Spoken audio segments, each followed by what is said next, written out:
On va passer au cas 2 qui va être plus rapide. Amazonie orientale, donc là l'état du Pará. Là encore, même dynamique. Donc là c'est 2007. On est encore en amont du front pionnier. L'idée, ça a été de répliquer un peu cette recherche qui a été exploratoire, de la répliquer d'une façon plus approfondie dans un coin du Pará qui était particulièrement médiatisé à l'époque, qui s'appelle la Terra do Meio. Pourquoi particulièrement médiatisé? C'est un endroit qui a connu beaucoup de déforestation en très peu de temps et des écosystèmes très très particuliers parce qu'ils y sont en fait enserrés entre deux affluents de l'Amazone qui forment comme des frontières, des barrières naturelles qui font qu'entre ces deux affluents peuvent se développer selon les écologues des formes, des équilibres écologiques ou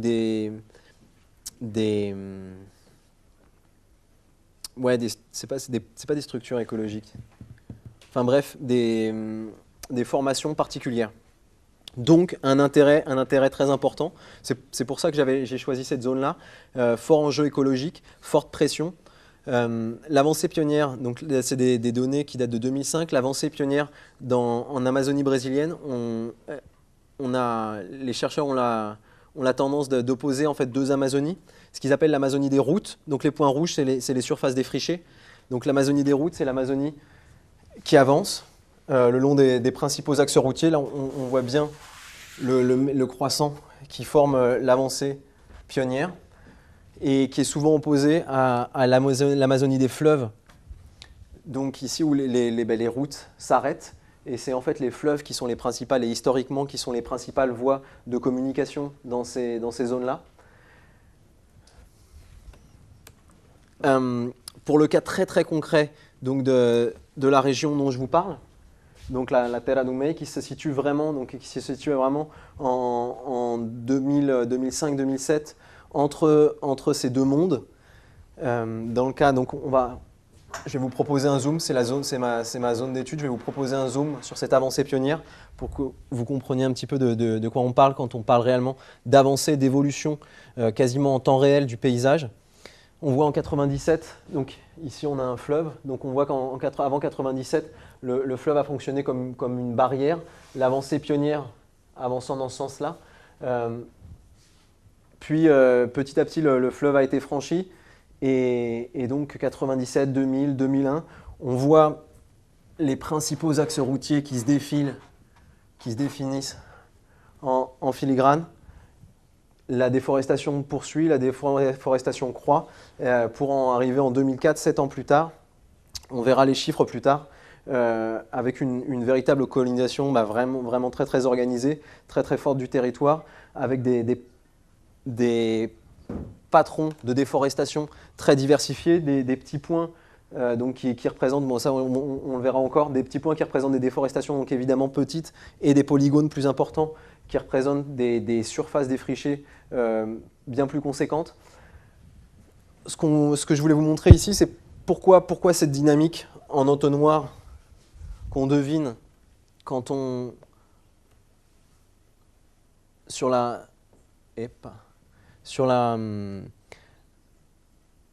les images précédentes, elle s'explique en fait par la présence de terres indigènes dans cette région. C'est aussi pour ça, c'est l'un des motifs du nom de cette région qui s'appelle la Terra do Meio, la terre du milieu. Rien à voir avec le... Voilà. Je ne suis pas un fan. Donc, les terres du milieu, pourquoi? Parce qu'elle serait située, il y a plusieurs interprétations, elle serait située au centre du Pará, mais elle serait aussi située à l'intérieur, ceinte par une coque de terre indigène qui, tant bien que mal, ont réussi à la protéger pendant des années et qui explique le phénomène d'entonnoir qu'on voit donc, entre ces deux terres indigènes. Donc des terres indigènes, c'est des terres, comme leur nom l'indique, qui sont interdites normalement à la colonisation, qui sont interdites, qui sont en main, les titres, et en fait la gestion est aux mains de populations amérindiennes historiquement présentes dans ces régions. Et donc les migrants pionniers,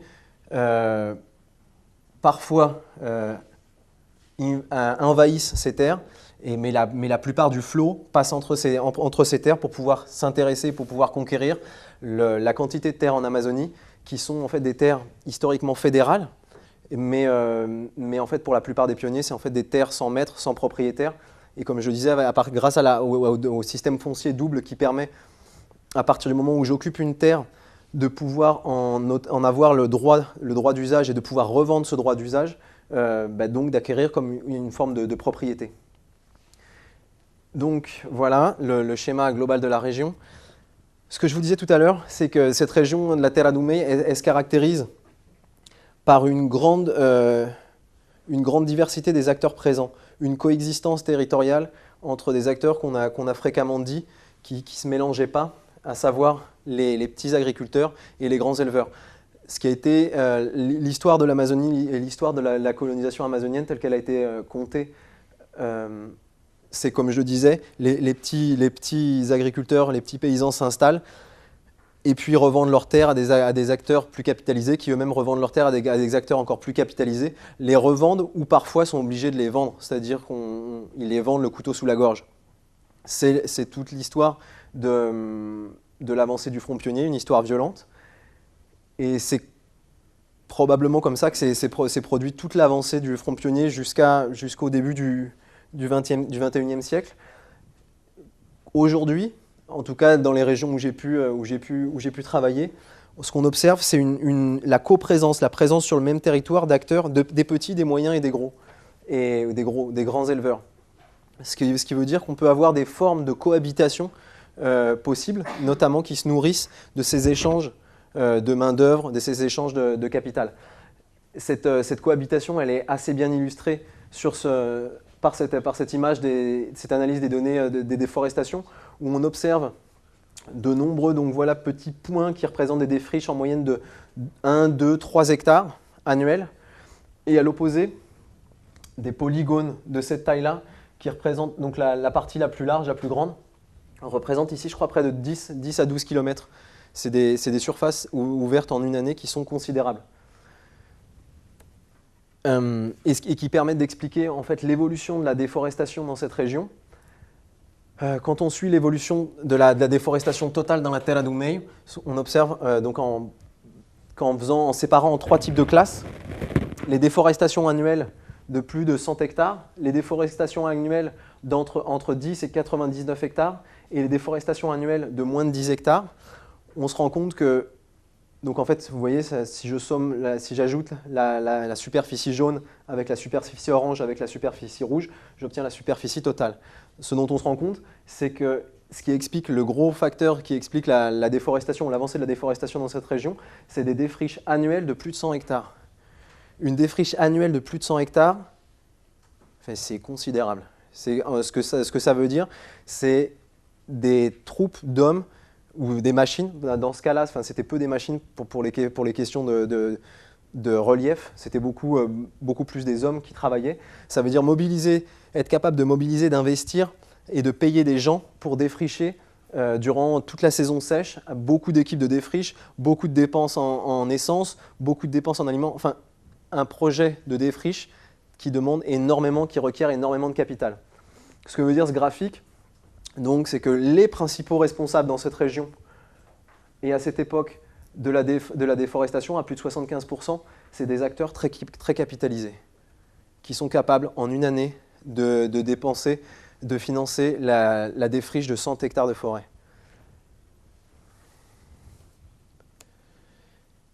Et qui explique en grande majorité l'évolution de la déforestation à l'intérieur de la Terra do Meio depuis une superficie cumulée. Donc on parle ici en superficie cumulée, avec une superficie cumulée de moins de 500 km² avant 1998 à plus de 3000 en 2004. Cette évolution, ce point d'inflexion ici, il est précisément lié à l'arrivée dans la région de très grands éleveurs qui venaient du Mato Grosso do Sul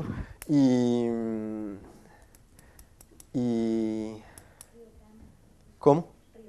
Si, non, le Tocantins. Et en fait, c'est vraiment impressionnant. C'est pour des raisons de réseau qui se créent comme tu le disais, entre des acteurs très organisés, entre acteurs du Sud ou acteurs de régions du Centre-Sud très organisés, qui en 2-3 années investissent cette zone, en 2-3 années rachètent les terres, en 2-3 années investissent en déforestation, et ça se ressent immédiatement sur la courbe locale des déforestations. Le cas que je vais vous présenter ici, l'action environnementale, c'est aussi pour montrer la diversité des échelles à laquelle on travaille. Ça va être de décortiquer un phénomène ou un dispositif mis en place qui a été un dispositif de concertation. Un dispositif de concertation qui tire ses origines de l'agenda 21 local, repris ensuite dans le plan pluriannuel national Avance Brésil de 1999. Ce dispositif, il est appelé Développement local intégré et durable, le DELIS, et qui d'une façon pilote a été mis en place dans cette région, dans cette commune amazonienne de San Félix du Xingu.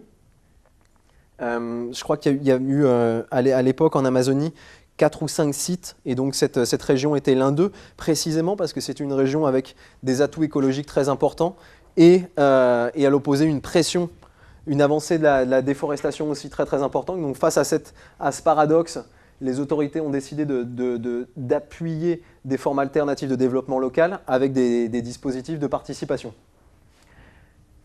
C'est ce qu'ils ont mis en place avec ce DELIS. L'objectif, c'est que les communautés locales découvrent leurs atouts et les atouts de leur territoire. Donc le pari, c'est de se dire que ces acteurs qui viennent du sud ou qui viennent du centre-sud s'installent, détruisent, défrichent, mais que le territoire en soi, les arbres debout, pourraient avoir d'autres atouts, pourraient représenter d'autres moyens de revenus pour ces communautés. Et donc, il faut pouvoir les aider à définir des alternatives territoriales, d'autres projets de territoire.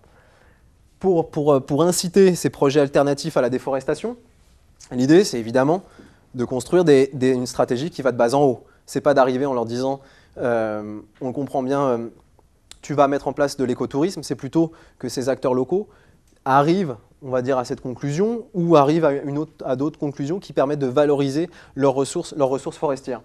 Donc un projet participatif, bottom-up, en 3 étapes, qui doit permettre d'identifier les avantages comparatifs locaux et de transformer en un projet de développement local intégré. Comment ça marche, les 3 pas du projet participatif? Sensibiliser et mobiliser les communautés locales, donc permettre d'ouvrir un débat, d'expliquer la valeur des écosystèmes forestiers, la valeur d'une eau non polluée, la valeur d'une forêt bien gérée.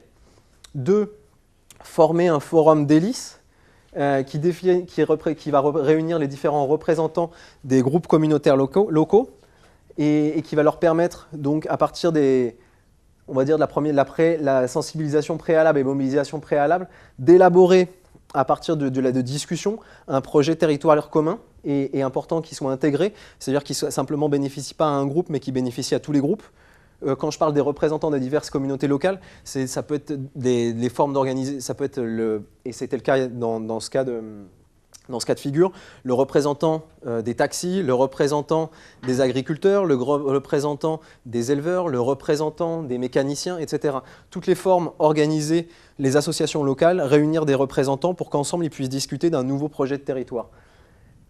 Et le dernier point, élaborer un diagnostic participatif et à partir de ce diagnostic, mettre en place un plan d'action, donc établir des actions prioritaires et mettre finalement ces actions prioritaires à l'agenda local de la commune. Donc on comprend bien, on arrive, on discute, on explique aux communautés, aux acteurs locaux l'importance du territoire, l'importance de la forêt. 2, on les réunit et on leur demande de discuter pour qu'ils voient comment valoriser ces ressources forestières. On les accompagne avec un diagnostic bien étayé et l'identification d'un plan d'action pour pouvoir valoriser au mieux cette forêt pour le bien de tous. Et on termine en créant un agenda d'action à l'échelle locale pour protéger la forêt. Voilà la stratégie. Comment dans les faits, ça s'est passé? Comment ce processus participatif, qui a vraiment vocation à ce que les communautés locales s'approprient leur territoire, s'approprient leurs ressources conservées, comment ça a fonctionné? L'étape 1 de présentation-sensibilisation s'est très bien passée. Un médiateur est venu de la ville de Belém à plusieurs reprises pour expliquer l'importance de l'eau douce, l'importance des forêts bien conservées. Une étape 2, formation du Forum d'Hélice, donc un forum, un groupe qui réunit les différents représentants des organisations, comme je disais, des petits paysans, des grands éleveurs, des mécaniciens, des taxistes, des professeurs, etc. Là encore, ça s'est très bien passé. Le forum a été créé officiellement, formellement. Étape 3, à l'heure du diagnostic concret du territoire et de la mise à l'agenda des actions qui devraient ensuite être mises en place par la commune, arrêt brutal du processus. Voilà, ça s'est arrêté d'un coup. Tout le monde était très enthousiaste avant, et tout à coup, le processus s'enraye. L'objectif, ça a été de comprendre pourquoi ça s'est enrayé, qu'est-ce qui se passe. On est face à un processus, un beau processus participatif, que le territoire soit géré par les gens qui l'occupent, et finalement, ça ne marche pas. Pourquoi? Qu'est-ce qui s'est passé? À l'issue des étapes 1 et 2, c'est le tourisme qui a été choisi comme le tourisme, et spécialement le tourisme écologique, qui a été choisi comme le nouveau scénario territorial, la nouvelle vision territoriale. En vert, je vous ai mis des citations. C'est l'un des membres du Forum d'Hélice qui s'exprime. Malgré quelques vives discussions, nous avons décidé à la majorité, d'appuyer le tourisme, car pour beaucoup de participants, l'élevage, qui était le projet concurrent, donc le second projet en lice, bénéficie déjà de suffisamment d'aide. Donc ce qui est expliqué là, c'est que, bon, suite aux discussions, le groupe arrive à deux visions de territoire. Soit on continue et on appuie encore plus l'élevage parce qu'on veut être une commune modèle en termes d'élevage en Amazonie, et donc on veut défricher plus, et on veut défricher pour produire encore plus de bovins, ou on change radicalement de voie, et on décide qu'il faut maintenant conserver ces ressources, conserver nos ressources forestières, conserver nos ressources hydriques, pour attirer les touristes et pour générer une autre dynamique locale, créer de l'emploi d'une autre façon et intégrer le territoire avec une stratégie de développement touristique. Deux projets en concurrence. Au final, à la majorité, le projet touristique est choisi. Des actions prioritaires sont même identifiées. Le diagnostic est réalisé, des actions prioritaires sont identifiées. Construction d'infrastructures, formation professionnelle hôtelière, régularisation des prestataires de services, éducation à l'environnement populaire, etc. Donc c'est vraiment toute l'idée du projet intégré. On choisit d'avancer sur le tourisme, mais on va bénéficier à travers cette voie d'action, tant à ceux qui construisent des infrastructures, qu'à ceux qui vont recevoir les touristes, qu'à ceux qui vont les conduire, je parle ici des transporteurs fluviaux ou routiers, qu'à l'éducation environnementale populaire ou dans les écoles. On intègre tout en fonction d'une vision commune du territoire.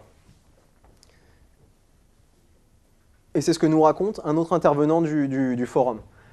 Le programme avait très bien commencé. Tout le monde était très enthousiaste. Il y avait un fort appui du maire.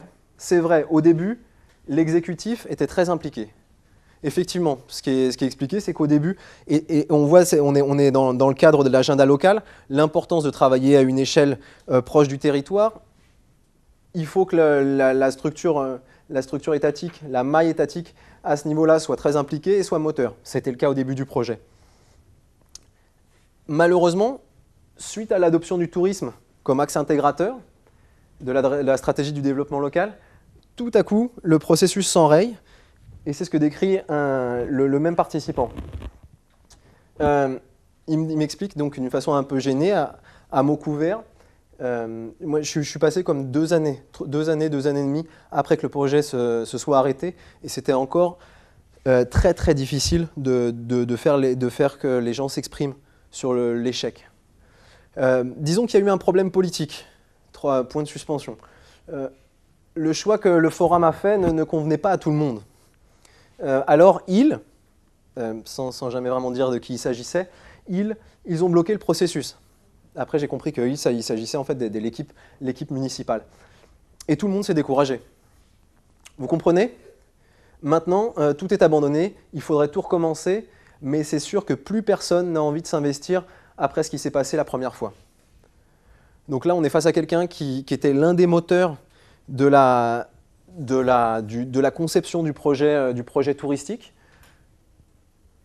qui a donné beaucoup de temps, qui a donné beaucoup d'énergie avec son groupe et avec les différents groupes qu'il a appuyés, et qui explique bon, que finalement l'exécutif local s'est désintéressé du projet, et c'est ce qui a conduit à sa faillite, et que maintenant, quand à l'heure de lui demander, bon, et si on en remettait un maintenant, si on en remettait un au point, un projet participatif, et qu'on fasse tout pour que ça fonctionne, est-ce que ça vous intéresse? Non, non, non, j'ai donné là. On a porté pendant 2 ans, on a mis beaucoup de choses en commun, on a mis beaucoup de rêves autour de la table, ça n'a pas fonctionné, me revenez plus avec ces belles histoires de participatif. Pourquoi et comment le projet n'a pas fonctionné? Il faut comprendre que sur ces territoires pionniers, comme je disais en introduction, les rapports de force peuvent être très très forts, très très prégnants. Et l'équipe municipale, qu'on pourrait imaginer hors du jeu, ou au-dessus de la mêlée, ou gérer le territoire pour le bien commun, elle gère généralement le territoire en fonction de ses intérêts propres ou en fonction d'un groupe particulier.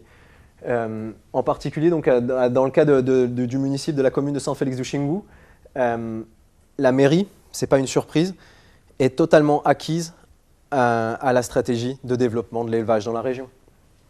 Et donc le maire et ses principaux conseillers sont les principaux éleveurs de la région.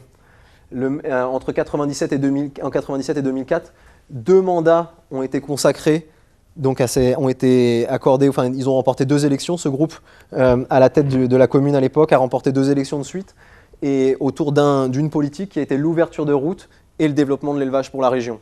Rien d'autre. Le maire et l'équipe municipale a lui-même créé le syndicat des éleveurs et le décrivait lui-même comme une annexe de la mairie. Ce que décrivent les syndicats des petits agriculteurs locaux, c'est que la mairie n'a pas seulement poussé d'une façon assez directe la stratégie d'élevage, n'a pas seulement encouragé d'une façon directe la stratégie d'élevage, elle a sciemment et stratégiquement mis en échec les stratégies concurrentes. Comment? Il existait, avant mon passage, il existait un syndicat des petits agriculteurs fort. Volontairement, la mairie a réussi à coopter un des groupes qui constituait ce syndicat, à le porter au pouvoir grâce à des élections démocratiques, mais démocratiquement biaisées, à le porter au pouvoir du syndicat pour qu'il soit totalement arrêté. Et au moment où moi je passe dans la commune, on a un syndicat des patrons et des éleveurs très très puissants, très très dynamiques, et un syndicat des petits agriculteurs complètement à l'abandon, et qui explique que le président actuel, en fait, il n'en a absolument rien à faire. L'équipe de la direction est absolument pas là pour gérer le syndicat, il est là pour le faire couler. Comment ils ont fait? Une autre manière, ça a été de créer une multitude. La mairie, en fonction dans ses attributions, a pour fonction de subventionner certaines associations locales. L'une des stratégies de la mairie a été de créer une myriade de petites associations en plaçant des membres ou des acteurs qui étaient très affines à sa politique à la tête, pour à l'heure de répartir les finances publiques, se les répartir entre soi, mais officiellement les répartir entre nouvelles associations créées. Pourquoi? Afin de réduire les ressources directement allouées au syndicat des petits agriculteurs. Auparavant, peu d'associations, le syndicat des grasses agriculteurs recevait beaucoup d'argent. Je crée 25 associations, j'explique qu'au nom de la démocratie, je dois répartir les ressources dans ma commune, et je divise entre 26, et 25 sont précisément à ma solde. Donc je noyote d'une façon astucieuse la répartition et la gestion des ressources locales. Et donc, c'est ce qui explique comment s'est passée la discussion autour autour de la stratégie du tourisme. Au moment de créer le forum d'Hélice, au moment de créer cette enceinte de discussion, cet espace participatif où on réunit des représentants de toutes les organisations, tout va très bien. Les représentants des associations, notamment cooptées par la commune, sont présents, participent. À partir du moment où une stratégie alternative, une stratégie de tourisme est choisie, la mairie, en position de force, un acteur dominant localement, décide de bloquer le processus et à travers toutes les associations qui lui sont associées de près ou de loin, décide de boycotter les réunions, de plus s'y présenter et de sortir du processus et donc de l'arrêter. Et pourquoi ? Parce qu'évidemment, mettre en place un projet touristique dans une zone où le cœur de la dynamique économique était l'élevage, le tourisme et l'élevage tel qu'il est pratiqué sur les fronts pionniers, ça ne va pas très très bien ensemble. Les gens, quand ils viennent pour le tourisme, ils ne viennent pas pour voir une forêt qui a été abattue, qui a été brûlée en plein milieu du mois de juin ou juillet dans ces zones-là. La fumée dégagée par les incendies sont telles qu'on voit à peine à quelques mètres. Voilà, je ne suis pas sûr que le tourisme soit très heureux d'avoir les yeux piqués. En plus, la période privilégiée, c'est le moment où, en fait, où les fleuves sont au plus bas en Amazonie. Donc les plages se découvrent. C'est le moment privilégié pour venir prendre ses petites vacances du côté de San Félix du Xingu. Et c'est précisément le moment que les éleveurs choisissent pour couper, pour défricher et pour enfumer la région. Idem pour la valeur paysagistique du lieu. Suite à l'avancée de l'élevage, c'est plus une forêt qu'on a, c'est un pâturage. Il y a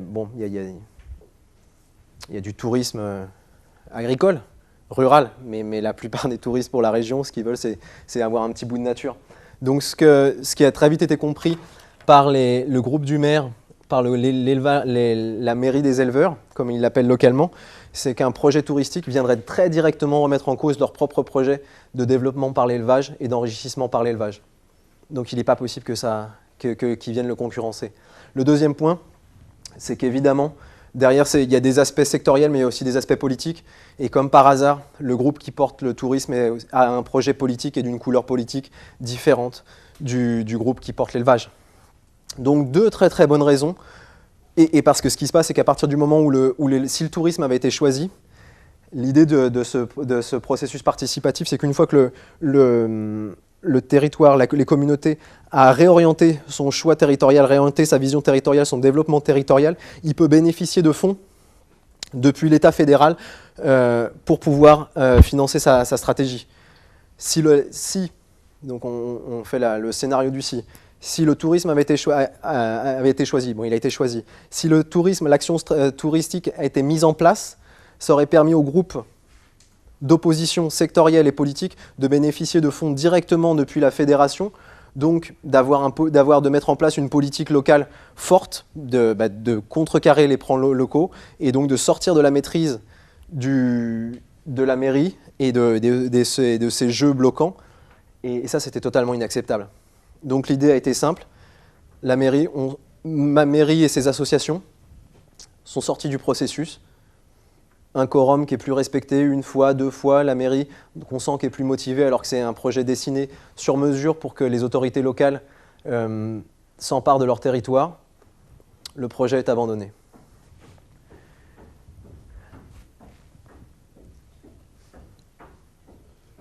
Donc voilà, s'appuyant sur le rôle central dans la mise à l'agenda et mobilisant la multitude d'associations locales cooptées, l'équipe municipale obtient facilement la suspension, la mise en veille, puis l'abandon définitif du processus participatif. Donc ça, c'est la phrase conclusive. Tous les débats étaient animés par un médiateur qui venait de Belém, qui dans sa conclusion explique, donc pour expliquer l'échec et l'arrêt du processus, nous avons aussi compris durant le diagnostic que la question politique est omniprésente dans la commune.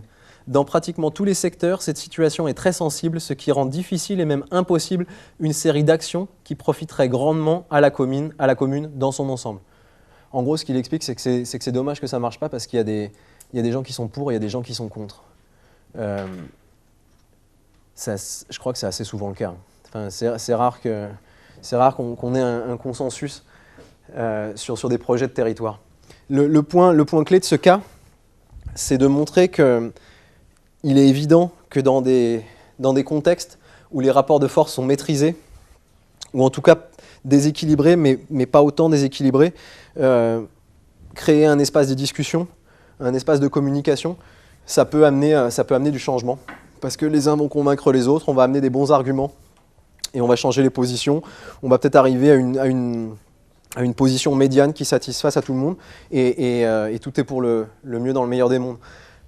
Dans un cas de front pionnier, où l'État est peu présent, où la violence, elle, est omniprésente, où les rapports de force sont très très déséquilibrés, où les uns dépendent directement des autres. Comme je disais, les petits agriculteurs dépendent très directement de ce que sont capables de leur verser les plus grands éleveurs du coin qui les emploient. On est, on est sur des structures où il n'y a pas beaucoup de filets, quoi. Quand on se casse la gueule, ça fait mal. Et donc, dans ces cas-là, mettre en place des processus participatifs, et j'ai pu, dans la littérature, il y a d'autres cas qui ont pu être expliqués et qui ont été étudiés. On arrive très fréquemment à des échecs parce qu'à partir du moment où l'acteur dominant décide, parce qu'il voit qu'il ne maîtrise plus la dynamique, de plus jouer le jeu, le processus s'arrête. Alors souvent, il arrive, par sa position dominante, même autour de la table de négociation, à imposer sa position. Mais dans le cas comme celui-ci, il suffit qu'il quitte la table des négos et qu'il dise « bon, je passe mon tour », et puis je passe mon tour une fois, deux fois, trois fois, 6 mois, et on oublie le projet, et voilà, et on continue sur le statu quo. C'est un exemple micro que j'ai pu décortiquer, qui montre à quel point manier le consensus, ou voir le consensus, ou la recherche du consensus, la restauration du consensus, comme le meilleur moyen à toute épreuve pour arriver à une gestion équilibrée du territoire qui atteint des objectifs environnementaux, c'est absolument pas le cas dans toutes les situations.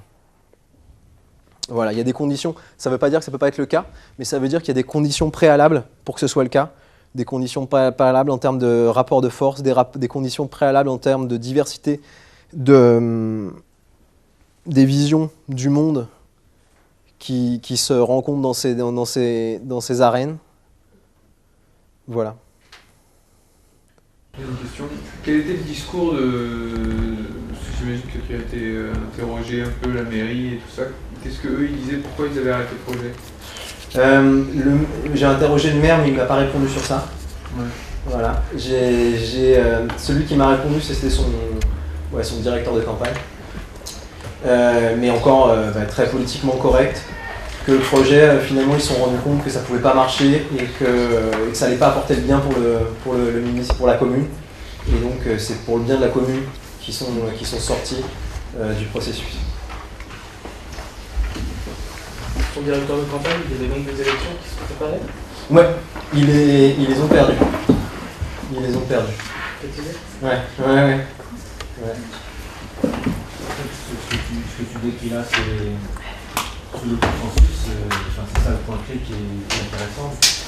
Et en fait, ça existe dans plein de cas. Ah ouais. On a regardé ici la viticulture ici, toutes les mairies qui sont détenues par les grands propriétaires, les entrepreneurs, avec toutes les questions de plans locaux d'urbanisme, les questions d'environnement qui se posent, de gestion du paysage.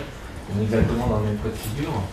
Et si tu auras une échelle beaucoup plus macro, si tu regardes les négociations internationales sur l'environnement, on a exactement le même cas de figure. C'est-à-dire qu'à chaque fois, on a gros joueurs entre les gros et les petits, quel que soit le sujet des négociations internationales, ça renvoie quand même à se poser la question de la gouvernance par le consensus. Finalement, quand ça marche. Mais alors là, justement, par rapport à ça, la question que je me posais, parce qu'il y a quand même des endroits au Brésil, en Amazonie, où ça fonctionne, et c'est là-dessus que je voulais t'interroger, c'est quand tu vois dans des endroits comme l'Acre ou l'Amapá, où ils arrivent quand même à faire des choses qui sont beaucoup plus, où ils gouvernent par consensus, mais avec des vrais projets environnementaux, avec même dans l'Acre, c'est carrément le gouvernement de la forêt, etc. au final, c'est quoi les conditions? Ouais, c'est ça. C'est quoi les conditions? Et ça, c'est un peu ça que... Les conditions, c'est que je pense que par exemple dans l'ACRE, le rapport de force il est en faveur de ceux d'autres acteurs. C'est que je pense que précisément, historiquement, économiquement, la filière de l'environnement, ou la filière socio-environnementale mieux, parce que ils sont pas environnementaux, je pense qu'ils sont plutôt sociaux. C'est pas qui est très déboisé aussi, sur lequel il y a des pionniers. Je pense qu'ils sont bien moins importants que ceux de... Ils ont été importants, je pense que... Je connais pas assez l'ACRE pour pouvoir te dire, mais je pense que les rapports de force sont moins déséquilibrés en faveur de l'élevage. Je sais pas si Claudia, tu sais. Moi, je sais pas, j'ai un peu de doute par rapport à ça quand même, parce que je vois que l'élevage quand même augmente dans l'état de l'ACRE, dans les réserves aussi, donc comme Chicomène, par exemple la Résette. Donc je ne sais pas jusqu'à quel point justement ce rapport de force peut être encore équilibré. Je me dis jusqu'à quand, donc c'est ça ma question. Après je me dis vraiment voilà, où est-ce que finalement on peut avoir une action en faveur de l'environnement en Amazonie. Quand on voit un peu ce schéma-là, parce qu'on dit, là forcément, ce serait un échec de repasser derrière, peut-être. Quelqu'un pourrait se dire ça, en voyant ce cadre-là. Passer derrière avec la même méthode. Donc on dit vraiment, il faudrait que ce soit une méthode assez radicale, politique, qui puisse changer ça. Donc moi, ça m'interpelle, parce qu'on voit bien ce qui se passe en ce moment au Brésil sur le changement du code forestier, c'est exactement la même chose. C'est que là, en plus... on veut favoriser ces gens-là et les amnistier finalement de ce qu'ils ont fait jusqu'à 2008. Donc c'est quand même encore favoriser les gens qui ont fait du profit et qui ont le pouvoir avec. Donc, après, moi je me pose la question en Amazonas par exemple, où je vois des gens, est-ce qu'on peut se poser la question aussi contraire? Est-ce qu'il n'y a pas un profit aussi à faire sur, bien sûr, la filière environnementale en faveur de l'environnement? Donc il y a aussi des gens qui se placent sur cette filière stratégiquement pour faire aussi du profit économique. Donc on dit si finalement stratégiquement on veut agir en faveur de l'environnement, autant se placer dans cet état-là où on est loin encore de l'élevage et des pouvoirs qui y sont associés. Mais après, c'est ça que je me dis, comment finalement même ces gens-là pourraient arriver à déstabiliser les pouvoirs en place, quoi. Pour moi, la question, par exemple, sur le cas d'études, il est évidemment de rééquilibrer, quoi. Donc, comment tu fais pour rééquilibrer? Tu dois en même temps renforcer ceux qui aujourd'hui sont les plus faibles, c'est-à-dire permettre à ceux qui n'ont pas voix au chapitre ou peu voix au chapitre de pouvoir l'avoir plus, et tu dois rendre moins fort ceux qui à présent sont dominants. Mais comme je dis, comme on le voit tout à l'heure, en fait, ça dépend de politiques publiques qui sont macro. Donc ce que je veux dire, c'est que c'est des choix en fait, qui se reflètent au niveau d'un micro-territoire sur un micro-dispositif comme une participation qui a duré 3 ans au total entre le début et sa fin prématurée. Ce qu'on voit, c'est des enjeux de politique publique où tant que le choix de développement de l'Amazonie, ce sera de favoriser le développement de l'élevage avec des aides économiques, financières, développement de recherche, il y aura, les dominants sont toujours les dominants et donc ça te renvoie à des échelles de choix politiques qui sont plus élevées. Bien sûr. Mais ce qui est un peu inquiétant, c'est que même là, tous ces fonds du service de paiement pour services environnementaux, on a besoin que ce secteur-là est en train de se réapproprier ce concept-là. Et donc il y a des gens qui se battent actuellement pour dire non, on ne veut pas que les éleveurs bénéficient encore de ces PSU. Ils ont, les politiques les ont déjà assez appuyés. Ils ont reçu assez de subventions. Donc là, non. Donc là, c'est des vraies disputes qui sont en train de se jouer maintenant. Encore par rapport à ce concept-là. Ça pose la question de rééquilibrage aussi. Le rééquilibrage, c'est une stratégie. Mais totalement. À chaque fois, tu as une adaptation. Et une adaptation à continue. Tu auras toujours une asymétrie de pouvoir. Totalement. Que la symétrie soit structurelle, mais soit même structurelle pour qu'il y ait une dynamique. Sinon, peut-être que tu n'avances pas. Mais la question, elle est jusqu'où tu acceptes la symétrie pour pas qu'il y en ait un qui a un pouvoir de bloquant tout le temps. Si au moins tu as une stratégie qui fait que, tu vois, comme pour les élections, tu es obligé d'avoir des triangulaires, bref, tu es obligé faire du 2 contre 1. où un n'est pas toujours tout seul pour pouvoir, pas un droit de veto, ça t'oblige à des stratégies de coalition où bah, là tu peux faire avancer les choses. Quoi. Sur la question de la violence, là, qui est, deux fois vous l'avez évoqué avec l'histoire de la vente avec le couteau sous la gorge, et le fait que la violence est omniprésente. Et elle est monopolisée par les éleveurs, ou est-ce qu'elle est relativement répartie? Parce que moi je comprends pas pourquoi si le conflit est manifestement vécu et qu'en plus on a une culture de violence, donc ça se fait que ça paye des éléments. Ouais, mais exactement, mais comme dans un pouvoir, comme un dominant, un dominé, la violence elle est un peu entre les deux, mais elle est en faveur de celui qui a le couteau plus long. Ouais. Et donc, elle laisse même pas. Non, ouais, elle est totalement, elle est bien plus, elle est au service des mieux lotis, et qui eux sont capables, par exemple, de payer des gens pour pouvoir te mettre la pression. Mais donc t'as pas ce que tu dis, c'est pourquoi il n'y a pas une rébellion, une révolution, ou de la part des plus petits qui sont au final plus nombreux, et c'est que tu as des phénomènes, et c'est ce que je disais, c'est que tu as vraiment, ça c'est un point intéressant parce que une ONG, une association qui est rentrée dans cette zone-là, avec une lecture, une association qui défend en fait les petits agriculteurs, la CPT, la Commission Personnelle de la Terre, donc il y a une approche de théologie de la libération, donc une approche, c'est religion et lecture de classe, où en fait tu vas inciter les dominés à se rendre compte de la domination qu'ils subissent pour qu'ils puissent changer le système.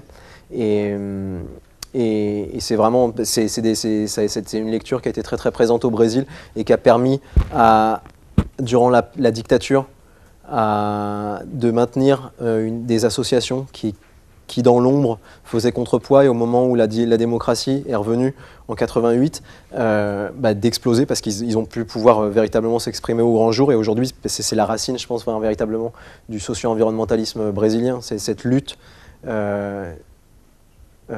qui a dû être à couvert pendant longtemps. Eux sont arrivés dans la zone, justement avec cette grille-là, en disant, voilà, les petits sont dominés, sont nécessairement dominés. Il faut qu'on ait ce travail de, on dit empoderamento, je ne sais pas comment on dit. Comment on dit? Ah ouais, mais en français, il n'y a pas de... Il y a un mot, il y a de... Bon, enfin bref, pour qu'il soit plus fort, quoi. Et en fait, ce dont ils se sont rendus compte, c'est que dans ces dynamiques-là, il y a la violence qui fonctionne, mais il y a aussi l'intérêt.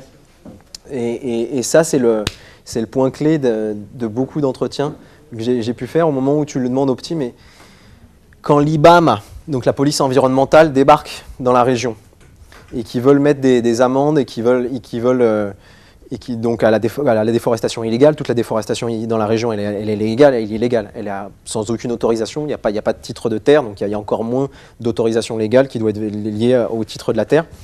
Pourquoi quand la police arrive, et que la police elle cherche à mettre des amendes aux plus gros, elle va pas mettre des amendes à ceux qui défrichent 3 hectares, elle va plutôt chercher ceux qui défrichent 150, 250, 1000, 1500 hectares. Et donc moi la question que je posais, mais pourquoi quand la police arrive, toi qui étais un petit agriculteur, pourquoi tu dénonces pas ton voisin, quoi, qui est précisément le gros salaud à côté, quoi. Et il me dit, et la réponse a été, mais je vais pas me tirer une balle dans le pied. Je dépends de lui. C'est là où je trouve mon travail. C'est grâce à lui que mes enfants peuvent aller à l'école quand il part en camionnette. C'est lui qui me ramène les médicaments. C'est lui qui me ramène la bouffe. C'est lui qui m'emploie. Il dépend totalement de lui. Donc, jusqu'au moment où tu vas, et c'est toute l'idée de ces projets alternatifs, jusqu'au moment où tu vas pouvoir, et c'est ce que je disais tout à l'heure, ton objectif, c'est pour plus que ça fonctionne, il faut qu'il puisse avoir une stratégie de survie qui soit totalement indépendante de la présence ou de l'absence du grand éleveur. Tant que sa condition socio-économique et ses perspectives de futur, elles sont étroitement liées au maintien de l'activité de l'élevage du grand éleveur, même si le grand éleveur il te pressionne, même si le grand éleveur il t'opprime symboliquement ou physiquement, c'est celui qui va te payer, qui va faire que quand tu es en période sèche et qu'il n'y a plus rien à faire, c'est lui qui va t'employer. Et en fait, c'est là où une lecture systémique, elle arrive à des conclusions qui peuvent être un peu différentes d'une lecture plus en théologie de la libération, où tu vas passer nécessairement par le conflit. Et là, nous, notre point, c'est que nécessairement, ils sont autodépendants, ils sont interdépendants. Les deux acteurs sont interdépendants. Mais à plus forte raison, là, il y a un projet qui leur permettrait d'accéder à cette indépendance-là, et donc je suis un peu surpris qu'il ne se soit trouvé personne pour porter cette voie-là. Ah, mais porter, c'est ce que je disais, ils l'ont porté. Elle a été portée, le projet touristique, il a été porté. Il y a eu des gens pour dire, on veut y aller plus fort, on veut y aller encore mieux. Mais c'est au moment où, je te dis, on se réunit demain pour pouvoir choisir comment on va le mettre à l'ordre de l'agenda de la commune, du plan de développement de la commune de l'an prochain. Personne de la commune vient et la moitié des associations qui étaient présentes hier ne viennent pas. Bon, on va remettre concrètement, on va remettre la réunion à 2 semaines, c'est peut-être parce qu'il y a eu une mauvaise communication. On la remet dans 2 semaines, rebelote, etc., etc. Et au bout d'un moment, tu comprends que non, qu'ils ne veulent plus participer. Et quand tu es un acteur dominant et que précisément le dispositif, il dépend de ta participation, c'est ce que j'expliquais, que le dispositif pour qu'il fonctionne, il dépend de la participation des autorités locales. Si eux, parce qu'ils sont considérés comme hors-jeu, ils sont considérés comme neutres. Évidemment, ils ne sont jamais neutres. À partir du moment où eux décident de bloquer, c'est le processus entier qui s'enraye.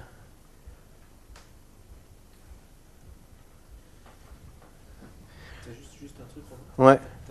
Tu as très peu parlé du bois, en fait, du rôle de l'exploitation du bois. Et dans cette zone-là, elle est passée beaucoup plus... elle est passée bien avant. Quand moi je suis arrivé en 2003, la période du bois, la période forte du bois, le Mogne, l'acajou, ils avaient déjà tout tiré depuis le milieu des années 90. Est-ce que ça joue un rôle stratégiquement? Parce qu'il y a toute une théorie, tu sais, sur l'ouverture des routes. Ah ouais, mais ça ça a clairement été un facteur, l'acajou comme bois catalyseur, en fait, qui a permis d'ouverture toutes les pistes qu'on voit, en fait, les points de déforestation qui définissent en creux les pistes, c'était des pistes d'exploitation forestière. Toutes. Elles ont encore des noms, en fait, tous les noms des sites géographiques de la région s'expliquent par les premiers noms que les forestiers qui sont rentrés dans la région. Donc là, parce qu'il y avait de l'humidité, il y avait des grenouilles, donc ça s'appelle le coin des grenouilles. Là, c'est le coin où Sap, ou quand un autre animal, un gars qui est mort ici, ça porte son nom, etc.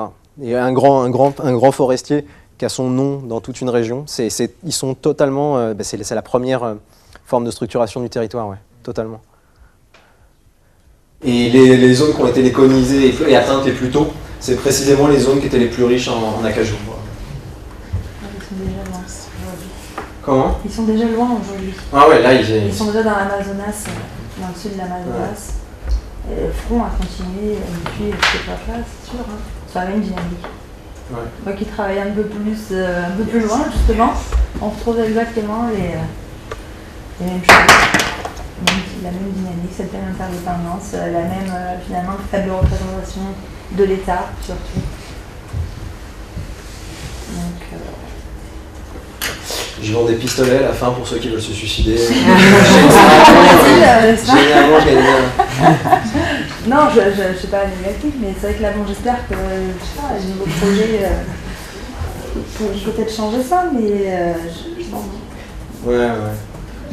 Moi, je une question par rapport à justement cette approche un peu systémique, ce diagnostic un peu différent, ce diagnostic plus approfondi de la situation. Est-ce qu'il y aurait des exemples de comment ça influence les décisions? Ah, ça c'est la question piège à chaque fois. Ça c'est la question. Bah voilà, vous avez bien un beau rôle de parler, mais qu'est-ce que vous avez fait, quoi? J'aimerais dire que oui, hein, mais non. Concrètement. Sur les cas, je crois que dans l'équipe, il y a eu des cas aussi qui ont permis d'influencer à des échelles plus petites. Dans mon cas, je ne sais pas jusqu'où ça a influencé. La façon dont ça s'est fait, c'est à partir du moment où j'ai produit le diagnostic, justement, voilà, en profondeur de quels sont les jeux. J'ai participé à pas mal de réunions d'un réseau qui se créait à l'époque, le réseau des ONG qui voulaient travailler dans la Terra do Meio, en leur exposant précisément les résultats et les jeux stratégiques que j'avais cru comprendre afin de pouvoir influencer leur choix. ce serait prétentieux de dire que leur stratégie après a été vraiment influencée par ça, mais ils ont donc tenu compte, ouais. Ça leur a permis de comprendre des jeux d'acteurs sur l'élevage. Ça leur a permis notamment, à mon échelle, un point clé a été vraiment de dire à ces ONG qui voulaient travailler dans la région, vous ne pouvez pas travailler dans la région si vous ne travaillez pas sur l'élevage. Ça ne veut pas dire travailler avec l'élevage, mais ça veut dire travailler sur cette composante. Que ce soit pour l'améliorer d'une façon ou d'une autre, ou pour la dézinguer, ou pour la rendre non compétitive, etc. Vous devez, fermez pas les yeux parce que ça ne vous plaît pas en proposant des alternatives comme si l'élevage n'existait pas et comme si toutes ces formes de dynamique n'existaient pas. Rentrez en discussion, comprenez les mécanismes finement pour pouvoir les bloquer. Voilà. Suite à ça, en fait, dans l'histoire de la gestion du territoire, ce qui s'est passé après, c'est qu'il y a eu la configuration territoriale a vraiment changé. Une aire protégée a été créée. Ça fait partie des grandes actions en faveur de l'environnement qui ont été prises par le Brésil avec une politique marquée fortement par la création d'aires protégées en Amazonie. Donc quand la ministre Marina Silva était ministre de l'Environnement, il y a eu une forte création, un pic de création d'aires protégées en Amazonie, notamment dans cette région-là. Une des aires protégées ont été créées avec une philosophie qui était très très distincte des précédentes générations d'aires protégées, où avant l'objectif ou l'idée était de créer des aires protégées les plus loin possible des hommes. C'est-à-dire que si tu avais un front pionnier qui avançait par ici, tu créais ton aire protégée au fin fond de l'Amazonie, là où il n'y avait que des fleuves pour y aller, parce que tu savais que de toute manière ton aire elle allait être protégée de fait. Avant qu'il l'atteigne, ça allait prendre 2-3 décennies. La stratégie est créée et mise en place impulsée par le ministère de l'Environnement entre 2002, je crois, et 2006 ou quelque chose comme ça.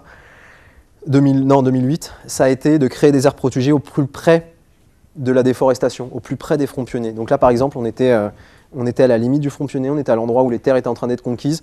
Boum, je crée une aire protégée. Alors on peut se dire, mais comment ça se fait? Enfin, c'est des aires protégées, c'est des aires de papier, généralement. C'est-à-dire qu'on crée une aire protégée et on met 0 personne ou parfois 1 personne pour surveiller des millions d'hectares. Mais de fait, quand on suit la dynamique de déforestation dans la région, ça a marché. En tout cas, ça a marché pendant les 2 premières années, c'est ce que j'ai pu étudier. Et pourquoi ça a marché? Parce que précisément, créer des aires protégées dans la région, ça vient court-circuiter la dynamique foncière, qui est la vraie dynamique sous-jacente à la déforestation. Pourquoi? Parce qu'à partir du moment où tu crées une aire protégée, les investisseurs, les grands éleveurs, vont avoir des réticences à venir acheter une terre ici. Parce qu'ils ne vont pas pouvoir bénéficier des crédits offerts par les banques. Parce qu'au moment où, en fait, parce qu'ils vont très difficilement obtenir leur titre de la terre. La stratégie des grands éleveurs, au moment où ils rachètent en 2e, 3e ou 4e main une terre, l'idée c'est avec leur argent et leur capital, légaliser la terre et après bénéficier des aides publiques et pouvoir mettre en place un ranch qui est des plus légales et qui fonctionne avec des technologies, pas de l'élevage extensif, de l'élevage intensif, de l'élevage rentable. À partir du moment où tu crées une aire protégée, tu fais que ces acteurs de 3 ou 4e main, ils ne sont plus intéressés par la région parce qu'ils savent que dans une aire protégée stricte, tu vas jamais pouvoir obtenir un titre de terre en bonne et due forme, donc tu ne seras jamais véritablement le propriétaire et eux, ça les inquiète énormément, c'est des acteurs qui sont adverses au risque et tu ne vas pas pouvoir bénéficier des aides de l'État. Donc tu te dis, voilà, je vais aller investir mon argent autre part en Amazonie. À partir du moment où les acheteurs sont plus intéressés par une terre, le prix tombe et ceux qui vendent n'ont plus du tout intérêt à se battre pour pouvoir garantir l'usage de la terre et la défricher, parce que comme je le disais, c'est beaucoup d'investissement.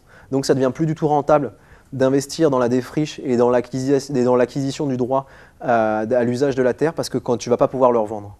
Donc en fait, et c'est comme ça qu'elle a marché durant les deux premières années. La stratégie de création des aires protégées, elle a court-circuité la dynamique foncière. Et donc elle a amené, dans le cadre de la Terra do Meio, elle a conduit à une chute à l'intérieur même des limites de l'aire protégée, à une chute de 80 ou 90% d'une allée à l'autre. Donc c'est l'effet aire protégée. Et autour de l'aire protégée, parce qu'il y a l'idée d'avoir des limites Il n'y a que les gens de Brasilia qui connaissent exactement où passent très très bien les limites. La plupart des gens locaux, ils entendent des bruits sur la création d'une aire protégée, que c'est interdit, etc., que ça va poser des problèmes au moment de la revente. Donc tout autour de l'aire protégée, il y a un flou sur où sont exactement les limites. Et autour de l'aire protégée, dans la Terra do Meio global, je crois qu'il y a eu une baisse en 2 ans de 40%. Voilà. Pourtant, au départ, c'est quand même des petits qui viennent. Au départ, c'est des petits qui viennent, mais après, c'est des gros. Ils n'ont pas besoin de crédit, ils n'ont pas de trucs. Ouais, mais eux, ils vivent de l'idée qu'ils vont vendre. Ouais, mais ça, ils le savent, ils l'intègrent. Ah, ils l'intègrent. Ça s'intègre très rapidement, le coût de la terre, il chute. C'est-à-dire que quand je faisais mes entretiens, un moyen d'identifier la stratégie aire protégée et comment elle fonctionne, c'est que tu suis les courbes d'évolution du prix de la terre. Et donc, il te dit, bon, je suis arrivé en 2008, en 2009, ma terre, elle valait 100. En 2010, je me rappelle, quelqu'un est passé au portillon, il m'en proposait 150. En 2011, il y a même un fou qui est passé avec qui me proposait 250. Et l'été dernier, depuis que cette maudite aire protégée elle est créée, il n'y a personne qui est passé. Le seul qui est passé, il m'en proposait 50. Je ne vais quand même pas vendre pour 50. Voilà. Et donc là, voilà. Et ça s'est reproduit plein de fois, quoi. Et à partir du moment où ils ont la vision concrète que le bien qu'ils ont, il n'a plus de valeur marchande, investir dans la déforestation, ça devient bien moins intéressant. Avec en plus l'idée que tu vas créer une aire protégée, donc normalement, il va y avoir un renforcement du contrôle. Donc, qui dit déforestation dit potentiellement plus d'amendes et peut-être même pour moi qui suis pas aussi capitalisé. Donc, il y a vraiment ce mécanisme, il a fonctionné. Toute la force du mécanisme, c'est les gens qui y croient, quoi. Jusqu'au jour où, si l'État, c'est pas un mécanisme qui peut fonctionner ad vitam aeternam. Si pendant 3, 4, 5 ans, l'État n'intervient pas dans cette région-là, ne fait pas valoir l'aire protégée, il est probable qu'on revienne au propre. Ça a un effet fuite aussi. Voilà. Sur les... aussi ils vont déforester ailleurs. Mais c'est pour ça qu'en fait, une fois que tout sera déforesté ailleurs, c'est probable qu'ils reviennent aussi dans la protection. La dynamique en Amazonie, c'est passé exactement comme ça. Quand tu regardes où ils ont créé, dans ces époques-là, les aires protégées, ils ont créé à tous les points chauds, à toutes les avancées pionnières. Donc Terra do Meio rencontre Mato Grosso, Amazonas et un Mato Grosso à chaque point précisément. Et ce que ça a amené la dynamique des déforestations ensuite, ça l'a pulvérisé. C'est que tu es passé à des formes de déforestation très très concentrées, à des formes, tu vas remplir les trous, tu vas là où il n'y a pas d'air protégé et tu la joues autrement. Mais c'est vrai que les aires protégées jouent de moins en moins leur rôle quand même en Amazonie. On constate que progressivement, comme tu dis, il y a un effet de fuite et que finalement les surfaces sont quand même défrichées, même petit à petit, pas bien sûr à la même rapidité, on va dire, que les espèces qui sont non protégées. Mais aujourd'hui, ça j'ai beaucoup de services qui se posent la question, essentiellement expliquer, finalement à quoi servent ces aires protégées. On devrait finalement les destituer, leur enlever leur statut à protéger. Donc on entend parler de ça quand même de manière assez récurrente aujourd'hui au Brésil. C'est-à-dire c'est vraiment un dispositif efficace, mais finalement qui a une certaine rupture. Mais parce qu'on ne met pas de moyens dedans. Mais bien sûr, je suis d'accord avec toi, mais après, c'est vraiment de la politique aussi. Quand tu du ministère de l'Environnement. Quand tu investis beaucoup, tu mets des subventions, je ne sais pas, il faudrait calculer le ratio de subventions qui sont délivrées aux éleveurs par rapport aux subventions qui sont délivrées à la Exactement. Je suis d'accord avec toi, mais là, j'ai pas fait, j'arrive. C'est quand même assez. Je vous propose qu'on fasse une pause. Et qu'on revienne dans 5 minutes, c'est bientôt fini.